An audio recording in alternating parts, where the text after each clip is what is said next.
जिसमें ये कुछ इस तरह से उठकर उड़ते हुए ब्लास्ट के साथ जाती हुई दिखाई दे रही है।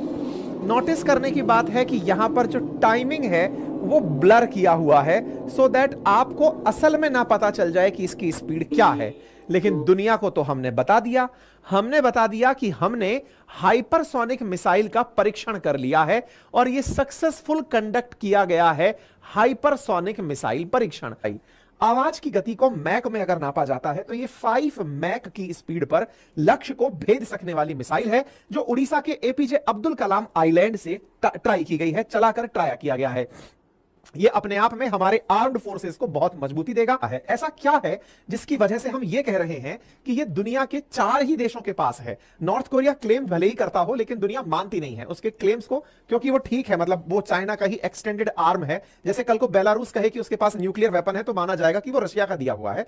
कुछ वैसे ही हाइपरसोनिक क्लब में जब भारत शामिल हुआ तो इसकी विशेषताएं भी जान लीजिए कि ऐसा क्या है जो और देश इसके साथ नहीं कर पाए। सबसे इंपॉर्टेंट पहली जानकारी, ये आवाज से 5 गुना तेजी से मार कर सकती है। आपके दिमाग में बेसिक प्रश्न आएगा, आवाज से 5 गुना क्या? दुनिया के पास तो इतनी टेक्नोलॉजी होगी कि इससे भी तेज गति से मार कर दे? जी नहीं, ये क्रूज मिसाइल है। अब ये क्रूज मिसाइल क्या होती है ये समझाएंगे आपको थोड़ा सा आगे चल के।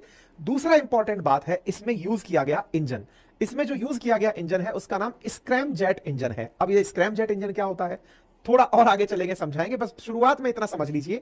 ऐसा इंजन जो एक्टिवेट ही 5 मैक से ऊपर होता है, मतलब एक तरह से वो इंजन है जिसको लगा दिया, इसका मतलब ही ये है कि आपने 5 मैक क्रॉस कर दिया है। हमारी तकनीकी में स्क्रैमजेट का उपयोग हो रहा है, यही अपने आप में एक बड़ी सफलता की निशानी है। सबसे इंपॉर्टेंट बात यह है कि यह चलते चलते रास्ता बदल सकता है। मतलब अगर आपने एक बार इसे चलाया तो यह मैन्यूवरिंग कर सकता है, रास्ते बदल सकता है। ऐसे में लॉन्चिंग के बाद टारगेट पर तो जा सकता है, लेकिन आपने अगर बीच में बदल दिया टारगेट की, दूसरी टारगेट पर जाकर मार करना है तो यह मार कर सकता है। इसी कारण से अगर कभी रडार इसे कैप्चर कर भी ले कि देखिए वो जा रही मिसाइल, तो इतना तेज गति से जाती हुई मिसाइल है कि पहले तो कैप्चर नहीं होती, और अगर हो गई तो आप जब उसको मारने के लिए दूसरी तरफ से मिसाइल चलाएंगे यह अपना रास्ता बदल सकती है। इसलिए दुश्मन के अंदर इसकी बहुत बड़ी चिंता होती है। मतलब तमाम प्रकार के आपने डिफेंस इक्विपमेंट लगाए हुए हैं और ये उसके बावजूद जाकर ठिकाने पर मार कर सकती है। हमने जो मिसाइल फिलहाल टेस्ट की है ये 1500 किलोमीटर की दूरी पर जाकर मार कर सकती है। फिलहाल 6200 किलोमीटर प्रति घंटे की रफ्तार से चलाकर इसे टेस्ट किया गया है। मिसाइलों की जो रेंज है उन रेंजेस में 1 मैक से कम स्पीड जब किसी मिसाइल की होती है तो उन्हें सबसोनिक कहा जाता है। आवाज की गति पर चलती हैं तो उसे ट्रांससोनिक कहा जाता है। आवाज की गति से तेज चलती हैं तो उन्हें सुपरसोनिक कहा जाता है। लेकिन 5 गुना आवाज से तेज अगर निकल जाए तो उन्हें हाइपरसोनिक कहा जाता है। तो जो हमने मिसाइल परीक्षण किया है वो हाइपरसोनिक है। अब बेसिक सवाल आया, सर हमारे पास अभी तक दुनिया की फास्टेस्ट क्रूज मिसाइल ब्रह्मोस थी, वो कौन सी मिसाइल थी? भाई वो मिसाइल सुपरसोनिक मिसाइल थी। इसकी स्पीड लगभग 3 मैक के आसपास है, यानी आवाज की गति के 3 गुना तक यह चल सकती है। लेकिन हाइपरसोनिक अब परीक्षण हो गया है, तो क्या हम यह मान सकते हैं कि हमने ब्रह्मोस से भी फास्ट मिसाइल बना ली है? बिल्कुल आप मान सकते हैं, और यह जान भी सकते हैं कि आने वाले समय में हम ब्रह्मोस को अपडेट करके इसे और तेज मिसाइल में कन्वर्ट करने का जो प्लान लेकर चल रहे हैं, उसके लिए आज का यह परीक्षण बहुत कारगर सिद्ध होगा। हमारे चैनल पर आप लोग बहुत दिनों से हमारी खबरें सुन रहे हैं, उसके बावजूद भी आधे से ज्यादा लोग ऐसे हैं जिन्होंने चैनल सब्सक्राइब नहीं किया हुआ है। सब्सक्राइब कर लीजिए कि बॉल फेंकने वाला व्यक्ति अगर बॉल को इस तरह से फेंके तो वो दूर तक जाएगी, और अगर वो जमीन के समानांतर फेंके तो वो जल्दी गिर जाएगी। ऐसे में अगर जमीन के समानांतर फेंकते हो तो वो गिरती क्यों है? तो आंसर है जमीन की तरफ से लगने वाला, अर्थ की तरफ से लगने वाला ग्रेविटेशनल फोर्स, जिसे आप गुरुत्वाकर्षण बल कहते हैं। यही कारण है कि जब क्रूज मिसाइल्स, अच्छा इसी आधार पर मिसाइलों को भी 2 भागों में बांटा जाता है। मिसाइलें जो इस प्रकार के परवलयाकार पथ पर जाकर के अटैक करती हैं उन्हें बैलिस्टिक मिसाइल कहते हैं, और जो जमीन के समानांतर जाकर अटैक करती हैं उन्हें क्रूज मिसाइल कहते हैं। तो क्रूज मिसाइल और बैलिस्टिक मिसाइल का ये जो बेसिक अंतर है, अगर आप इसे समझ जाएं तो बैलिस्टिक मिसाइल एक परवलयाकार पथ बना करके टारगेट पर अटैक करती है, और क्रूज मिसाइल जमीन के समानांतर चल के टारगेट को हिट करती है। ऐसे में जमीन के समानांतर चलना बड़ा मुश्किल टास्क है, क्योंकि आपको गुरुत्वाकर्षण खींच रहा है। इससे बचने के लिए क्या किया जाए? इससे बचने के लिए आपको बहुत गति देनी होती है। जब आप गति बढ़ाएंगे तो आप दूर तक अटैक कर पाएंगे। तो संभवतः अब आप इस वैल्यू का मतलब समझ गए हो कि हम 2.8 मैक पर जब थ्रो करते हैं मिसाइल तो वो 290 किलोमीटर तक जा रही है। अगर इसकी रेंज बढ़ानी है तो मुझे यहां पर और गति बढ़ानी होगी, और अगर मैं इसे 5 मैक तक ले जाता हूं तो स्वाभाविक है कि मैं इसे और दूर तक फेंक पाऊंगा, और ऐसे में फिलहाल हम 1500 किलोमीटर का टेस्ट कर रहे हैं। यानी ब्रह्मोस आने वाले समय में 5 मैक पर ही 1500 किलोमीटर जा पाएगी, हम 2.8 मैक पर इसे आगे नहीं ले जा सकते। अर्थात अगर हमें दूर तक मिसाइल फेंकनी है तो हमें स्पीड बढ़ानी पड़ेगी, अगर बॉलर को अपनी बॉल दूर तक फेंकनी है तो उसे स्पीड बढ़ानी पड़ेगी। अर्थात भविष्य में होने वाले ब्रह्मोस के अपडेट आज किए गए इस परीक्षण से बहुत ज्यादा जुड़े हैं। यही कारण है कि अप्रैल 2023 की यह खबर कि इंडिया और रशिया ब्रह्मोस का हाइपरसोनिक वर्जन बनाने वाले हैं, यह इस आज की खबर से डायरेक्ट रिलेट होता है। हम ब्रह्मोस के नए वर्जन की टारगेट तैयारी में हैं, जिसमें रशिया अपनी जिरकॉन मिसाइल सिस्टम की टेक्नोलॉजी संभवतः भारत से साझा कर पाएगा, ताकि हम लोग मिलकर रूस के साथ ऐसी ब्रह्मोस अपडेटेड वाली बना पाए। ये 2023 की खबर थी, अब आप इसे रिलेट कर सकते हैं, और यही कारण है कि यह खबर आज बहुत मायने रखती है। अब ये कितनी खबर मायने रखती है? पिछले साल यानी कि आज से 2-3 साल पहले चाइना ने जब हाइपरसोनिक मिसाइल परीक्षण किया था तो अमेरिका खुद चिंता में चला गया था, क्योंकि चाइना के द्वारा इस तरह की मिसाइल का परीक्षण, देखिए दुनिया का कोई भी देश हाइपरसोनिक को बैलिस्टिक मिसाइल पर ट्राई कर सकता है, क्रूज पर मिसाइल टारगेट करना एक अपने आप में मतलब कहिए कि आपका पता चल जाएगा कि आप में कितना दम है। पता चले आप बोल तो दिए कि हमने साहब स्पीड बढ़ा दी और वो ज्यादा दूर तक गई नहीं, तो दुनिया को आपका राज खुल जाएगा। बैलिस्टिक में क्या है कि आपको हाइट पर फेंकना है, कितना हाइट पर गया पता नहीं चलेगा, सर हमने बहुत बड़ा पाथ ले लिया था और फिर हम जब जमीन में बगल में गिरा लिए। इस चक्कर में यह चीज अपने आप में बड़ी है। जब चाइना ने 2 साल पहले की थी तो अमेरिका खुद इस बात को लेकर चिंतित हुआ था कि इन्होंने ये बना कैसे लिया, क्योंकि अमेरिका के बाद रशिया और रशिया के बाद चाइना, ये 3 ही देश असल में ऑफिशियली हाइपरसोनिक मिसाइल रखते थे। चाइना ने हमसे 2 साल पहले 2021 में ही इसे बनाया है।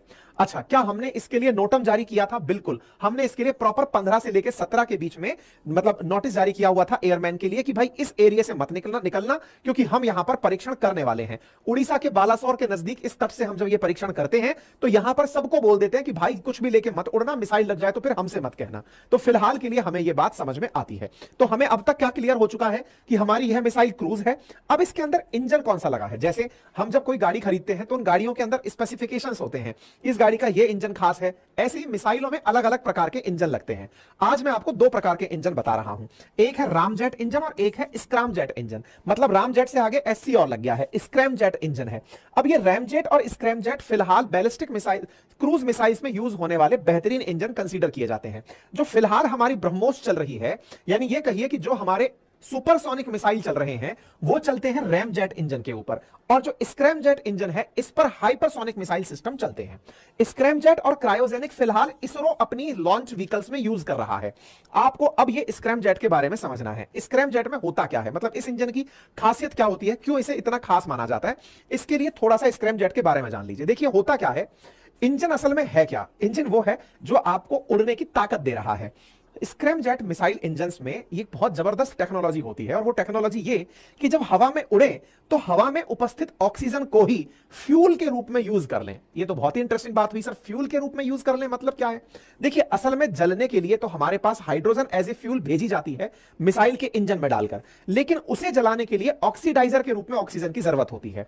आज दुनिया में कहीं भी आग लगे, उस आग के लिए ऑक्सीजन जरूरी है। जैसे हम कहते हैं ना आग में घी डालना, असल में आग में ऑक्सीजन डालना ही असल में आग में घी डालना है। अगर ऑक्सीजन जितनी ज्यादा आग को उपलब्ध होगी वो उतना फैलेगी। ऑक्सीजन एज ए ऑक्सीडाइजर काम करती है। अगर किसी जगह आग बुझाना हो तो कहते हैं ऑक्सीजन वहां की खत्म कर दो। कई बार आपने बचपन में एक करामात की होगी कि माचिस की तीली जलाई, मुंह में रख ली और दिखाया देखो हमारा मुंह नहीं जल रहा। वो क्यों नहीं जल रहा? क्योंकि अंदर जाती तीली बुझ गई, क्योंकि अंदर कार्बन डाइऑक्साइड थी। अगर अंदर ऑक्सीजन होती, अगर आपको यही करामात माचिस की तीली वाली करनी है तो खुले मुंह में तीली रखकर दिखाओ, मान जाएंगे कि आपको जल नहीं रहा है। असल में वो डालते ही करके जो बंद करते हैं असल में वो ऑक्सीजन खत्म कर देते हैं। ऑक्सीजन खत्म, माचिस की तीली का डर खत्म।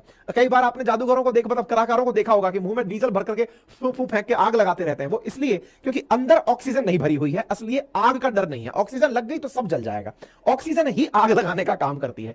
स्क्रैमजेट इंजन चूंकि हम क्रूज मिसाइल में रख रहे हैं, एटमॉस्फेयर के ट्रोपोस्फेयर वाले रीजन में उड़ रहा है। ट्रोपोस्फेयर, स्ट्रेटोस्फेयर ये वो क्षेत्र है जहां ऑक्सीजन मिल सकता है। स्ट्रेटो में ऑक्सीजन की मात्रा कम हो जाती है, ट्रोपोस्फेयर में ही क्रूज मिसाइल्स उड़ रही हैं। हैं और उड़ते ऑक्सीजन ट्रोपोस्फीयर में क्रूज मिसाइल वहां की ऑक्सीजन को एज ए ऑक्सीडाइजर यूज कर सकता है और एज ए ऑक्सीडाइजर यूज करके बहुत ही कंप्रेसिव तरीके से ये हाइड्रोजन फ्यूल के साथ उसे मिक्स करने की नेचर रखते हैं।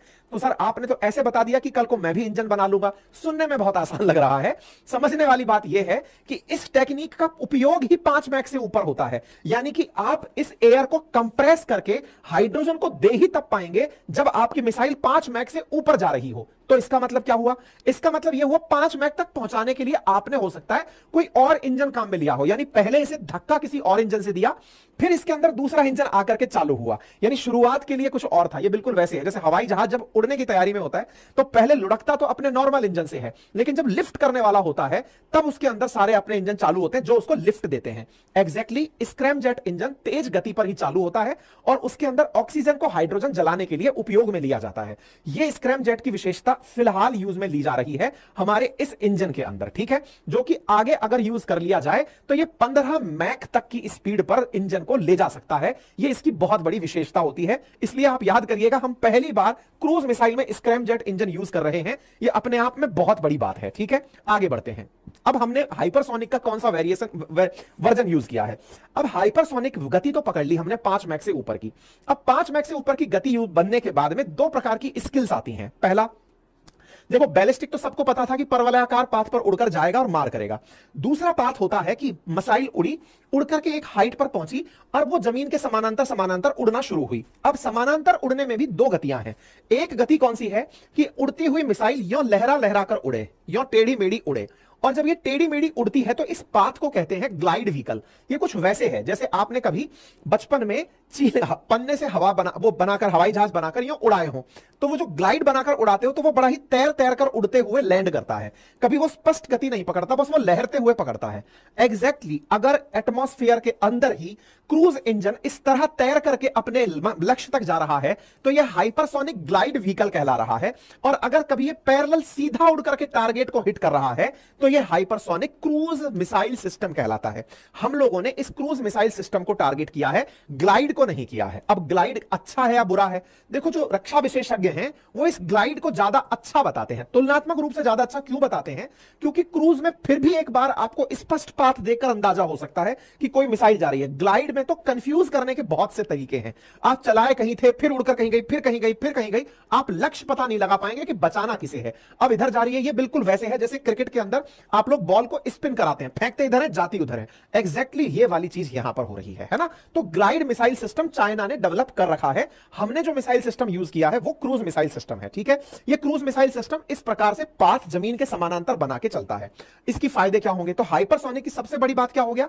लो ट्राजेक्टरी पर उड़ती है। लो ट्राजेक्टरी मतलब बहुत ऊंचाई नहीं पकड़ी। अच्छा, बहुत ऊंचाई पकड़ लेती तो क्या होती?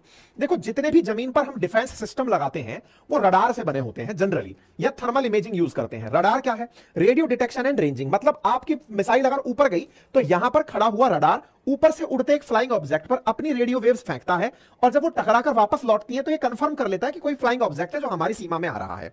अवेयरनेस मिल जाती है रडार को कि सब मिसाइल चल चुकी है। दूसरा, फिर थर्मल इमेजिंग करते हैं कि गर्मी अगर आ रही है इसका मतलब किसी ने गोला चला दिया है। जनरली ये जो आयरन डोम वगैरह सिस्टम है ये थर्मल इमेजिंग और रडार यूज करते हैं जिससे कि ये डिफेंस कर पाते हैं। अब देखिए इधर की तरफ हाइपरसोनिक मिसाइल अगर आपने चलाई है तो इसके अंदर सबसे इंपॉर्टेंट चीज क्या है कि इतना ऊंचाई पर ये गई नहीं तो इधर खड़ा हुआ जो रडार है वो इसे इतना ऊंचाई से टारगेट करने के लिए चिंतित, मतलब भाई आप तो ऊपर मुंह करके खड़े हो और वो यहां से नीचे से आ गया। ये बिल्कुल वैसे हुआ। घर में कई बार आपने देखा होगा कैमरे लगाए हुए होते हैं ताकि कोई घुसेगा तो पता चल जाएगा, लेकिन कैमरे के नीचे एक शैडो जोन होता है, यानी कि जहां कैमरे की रेंज है उसके नीचे का एक क्षेत्र है जहां से चोर निकल गया या कोई भी निकल गया तो आपको पता नहीं चलेगा कोई आया या नहीं। जिसको चोरी करनी है वो इस शैडो जोन का यूज करता है जिसे ब्लैक स्पॉट बोलते हैं। ऐसे ही रडार का ब्लैक स्पॉट यूज करता है क्रूज मिसाइल सिस्टम, इसलिए इसे कहा जाता है कि पकड़ में नहीं आता है। नंबर 1 बात। दूसरा, ये वजन ले जाने में सक्षम होता है, काफी ज्यादा वजन एक साथ ले जा सकता है। इसको ऐसे समझिए, अगर आपको बैलिस्टिक मिसाइल भेजनी है तो बैलिस्टिक मिसाइल लॉन्ग रेंज पर भेजने के लिए यूज में लेते हैं। आपने वजन ज्यादा दिया, लॉन्ग रेंज तक ट्रैवल कराना है, तो जैसे अगर आपकी गाड़ी में बहुत सी सवारियां बहुत दूर तक भेजनी है तो टेक्निकली एफिशिएंसी की ज्यादा जरूरत पड़ेगी। तो इसका मतलब आप कम वार हेड भेजकर दूर तक भेजना चाहेंगे ताकि कम ईंधन में दूर तक की यात्रा करा दें। लेकिन आपको नियम कम दूर तक जाना है और कम दूर तक जाना है तो आप ज्यादा वार हेड ले जा सकते हैं। इसलिए जो क्रूज मिसाइल्स होती हैं वो जनरली ज्यादा वजन ले जाने के लिए ट्रेडिशनल हथियारों के रूप में यूज की जाती हैं। मतलब ज्यादा बड़ा वजन से गोला कहीं गिराना है तो क्रूज मिसाइल से उठा के गिराया जाता है कि ले फेंक दे जोर से, तो ये फेंकने के काम आती है। ठीक है, मतलब इसको ऐसे समझिए कि भाला हल्का है तो बहुत दूर तक चला जाएगा, लेकिन वो जो गोला फेंकते हैं वो बहुत दूर तक नहीं जाता, क्योंकि गोले के अंदर वजन ज्यादा है, बहुत दूर तक नहीं जा पाता। ठीक है ना। अच्छा, आगे की तरफ यहां पर हाइपरसोनिक मिसाइलें कई टन परमाणु हथियार भी अपने साथ ले जा सकती हैं। एक जो सबसे इंपॉर्टेंट बात यहां पर बताई जा रही है वो क्या है, वो है कि ये अंडरग्राउंड बने हुए जो गोडाउन्स हैं उन्हें हिट कर सकती है। अब इसको ऐसे समझिए, मतलब अगर किसी मिसाइल को आपने एक तो यूं हल्के से फेंका और एक कोई बहुत तेज गति से फेंका, तो तेज गति से फेंकने में ना केवल वो जल्दी पहुंच रही है, बल्कि उसने गति के कारण जो अपने अंदर ताकत प्राप्त की है वो उसके अंदर पेनिट्रेशन बहुत बढ़ा दे रही है, और उस हाई स्पीड की वजह से वो अंडरग्राउंड रखे हुए जो गोदाम हैं उनको हिट कर सकती है। इसको ऐसे समझिए, अभी जब इजराइल और लेबनान के बीच में कंफ्लिक्ट हुआ था तो आपको याद होगा लेबनान के अंदर हिजबुल्लाह का एक आतंकी था नसरुल्लाह। उस नसरुल्लाह ने जमीन के अंडरग्राउंड में अपना घर बनाया हुआ था, और यह भी पता होगा कि गाजा पट्टी के अंदर हमास के आतंकी टनल बना के रहते थे, लेकिन टनल्स के ऊपर या फिर नसरुल्लाह को टनल में इजराइल ने खत्म कैसे किया। उसके अंदर आपको तस्वीरें आपको याद होंगी, हमने इस तरह की दिखाई थी, आपको बताया था घरों में इस प्रकार से ये बनाए हुए थे या टनल्स में छुप छुप करके ये सब रहते थे। ऐसी बहुत सी टनल्स आपको याद होंगी जो उस समय काफी सुर्खियों में आई थी कि देखो इस तरह से ये टनल्स में रहते हैं। तो इन टनल्स में बनाकर रहते क्यों हैं, ताकि जनरल कोई भी बम आएगा तो वो बस ड्रॉप किया जाता है, वेग से नहीं फेंका जाता। जनरल ड्रॉप किया है तो वो ऊपर ही फटफटा के रह लिया, कोई वेग से फेंकेगा तो ही बहुत अंदर तक डीप पेनिट्रेट करता है। ऐसे में ये जो मिसाइलें हैं जिनकी स्पीड बहुत तेज है, ये जब किसी टारगेट को हिट करती हैं तो ये डीप डाइव हिट करती हैं, और डीप डाइव हिट करके दुश्मन ने अगर गोला बारूद जमीन की गहराइयों में छुपा कर रखा है तो ये उन्हें नेस्तनाबूद कर सकती हैं। चौथी इसकी विशेषता क्या होती है, ये रास्ते में चलते चलते मैनूवर कर लेती हैं, यानी कि रास्ता बदलने में, टारगेट बदलने में, अपने लक्ष्य में ये माहिर होती हैं। इसलिए कहा जाता है कि अपनी इसी क्षमता के कारण ये खुद से भी बच जाती हैं, उड़ते उड़ते ये रास्ता बदल लेती हैं। अब होता क्या है, कुछ कलाकार इसकी इसी टेक्नोलॉजी को कहते हैं कि सर ये मैनूवरिंग कर लेती हैं, मैनूवरिंग कर लेती हैं, इसलिए ये ग्लाइड फीचर है। दोबारा सुनिएगा, ग्लाइड फीचर को और जो क्रूज मिसाइल फीचर को, इन दोनों को लेकर बड़ा कंफ्यूजन क्रिएट कर दिया जाता है। फिर से समझिए, मैनूवर कर लेना यानी चलते चलते अचानक स्पीड बदल लेना, ये आपके पास टेक्नोलॉजी गिवन है स्क्रैमजेट इंजन में। स्क्रैमजेट इंजन टेक्नोलॉजी है जो आपको मैनूवर करने की फैसिलिटी देता है। तो हाइपरसोनिक में मैनूवर फैसिलिटी आ गई, लेकिन एक बनाया ही इस तरह से गया है कि वो अपने टारगेट तक पहुंचने से पहले ही लहराता हुआ जा रहा है, उसे ग्लाइडर के रूप में यूज किया जा रहा है। ठीक है, तो इस इंजन के बारे में कहा गया है कि ये मैनूवर कर लेता है, मतलब ये ग्लाइड भी कर पाएगा, दिशा बदल रहा है ना इसलिए ग्लाइड कर पाएगा। लेकिन जो चाइना वालों ने बनाई है वो शुरू ही ग्लाइड करते हुए होती है। आपने लॉन्च किया, लहराते हुए पता चल रहा है कभी रशिया की तरफ मुड़ गई, कभी यूं घुस गई, कभी यूं घुस गई और जाकर अमेरिका पर गिर गई। मतलब उस तरह का मिसाइल सिस्टम ग्लाइड सिस्टम है। ठीक है, मैनूवर किए बिना ही वो मैनूवर हो रहा है। फिलहाल के लिए ये मैनूवर करने की क्षमता रखता है। इस तरह से हमने अपने लिए एक मिसाइल बना ली। क्या यह मिसाइल अचानक बनाई है? जी नहीं, हम 2020 से इसके ऊपर काम कर रहे हैं, और इसके पीछे जो असल मकसद है वो हमारी ब्रह्मोस 2 की रेंज को बढ़ाकर 1500 किलोमीटर तक ले जाना है। मैंने पहले भी आपसे कहा था कि ब्रह्मोस 2 को अगर दूर तक मार करानी है तो आपको स्पीड बढ़ानी पड़ेगी, स्पीड बढ़ानी पड़ेगी अगर 1500 किलोमीटर तक ले जाना है। हमने अभी ये बोला है कि हमने हाइपरसोनिक परीक्षण किया है। हमने हाइपरसोनिक में कितना स्पीड का परीक्षण किया है ये डिस्क्लोज नहीं किया है। हाइपरसोनिक 5 मैक पर होता है तो हम मानने को तैयार हो गए कि 5 मैक तो मिनिमम होगा ही, लेकिन जब 3 मैक पर या 2.8 मैक पर ये 290 किलोमीटर मार कर रही है तो हम ये मानकर चलें कि 5 मैक अगर हो गया होगा तो भाई पकड़ लो 500 किलोमीटर तक चली जाएगी। लक्ष्य तो 1500 है। तो पहले के विशेषज्ञ कहते हैं कि कम से कम हमने 8 मैक पर यह परीक्षण किया है, बस दुनिया को यह नहीं बताना चाहते कि हमने कितना तेज गति का बना लिया है, वो हमारा सीक्रेट है, वो हमने बना लिया, इसलिए डीआरडीओ ने उस नंबर को ब्लर किया हुआ है जब वो चल रही है। ऐसे में स्पीड क्या रही होगी ये तो जब मिसाइल चलेगी तब पता चलेगी, लेकिन हमने अपने इरादे बता रखे हैं कि फिलहाल जो 6200 किलोमीटर पर परीक्षण हुआ है हम वो 9000 किलोमीटर पर करना चाहते हैं। फ्रांस और ब्रिटेन जैसे देश भी इसे अपने पास नहीं रखते, हमने इतना बड़ा वेपन सिस्टम बना लिया है। रक्षा विशेषज्ञ इसे कैसे देखते हैं?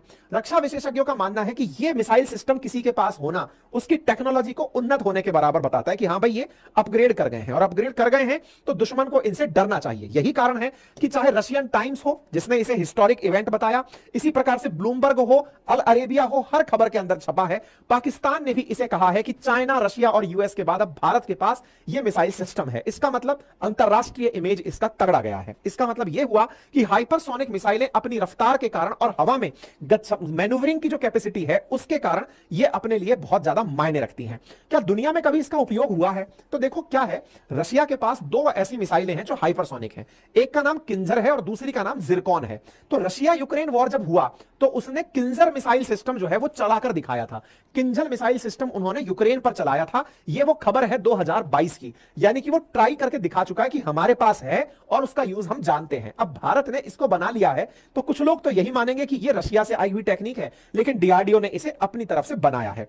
पाकिस्तान के विशेषज्ञ अब इस बात से चिंतित हैं कि भारत जिस प्रकार से अब आगे बढ़ रहा है उससे निश्चित ही इलाकों में चिंता बढ़ेगी, तनाव बढ़ेगा। क्यों? एक तो हाइपरसोनिक बना लेना और अपने लेवल पर बना लेना। जहां पाकिस्तान चाइना पर निर्भर है, हम अपने लेवल पर यह चीज बना रहे हैं। चाइना की तरक्की में पाकिस्तान अपनी तरक्की देखता है और भारत आत्मनिर्भर होने में अपनी तरक्की देखता है। ये दोनों के माइंडसेट में बड़ा अंतर है। इस बात को पाकिस्तानी विशेषज्ञ पूरी तरह से चिंतित होकर ले रहे हैं और उनका मानना है कि यह हाइपरसोनिक मिसाइल सिस्टम चीन के एयर डिफेंस सिस्टम को भी भेद सकती है, क्योंकि वो हाइपरसोनिक के लिए तैयार नहीं है। इसीलिए यह बहुत बड़ी खबर है। चाइनीज अखबार भी इसे historic hypersonic missile test cover करते हैं और यह अपने आप में एक बड़ी खबर बनती है। चाइना का इस समय एयर शो चल रहा है।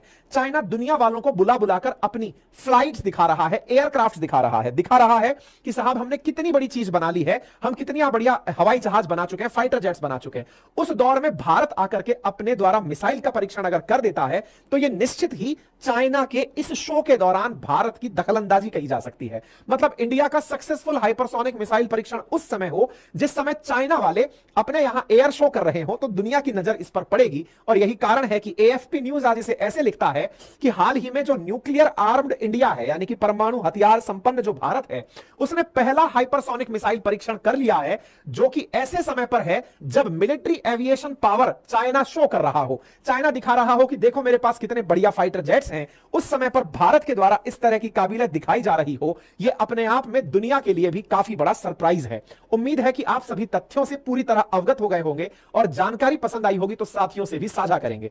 चैनल पर नए हैं तो सब्सक्राइब कर लीजिए, सो दैट भविष्य में जब भी कोई ऐसी जानकारी आए तो मैं आप लोगों के साथ उसे साझा कर पाऊं।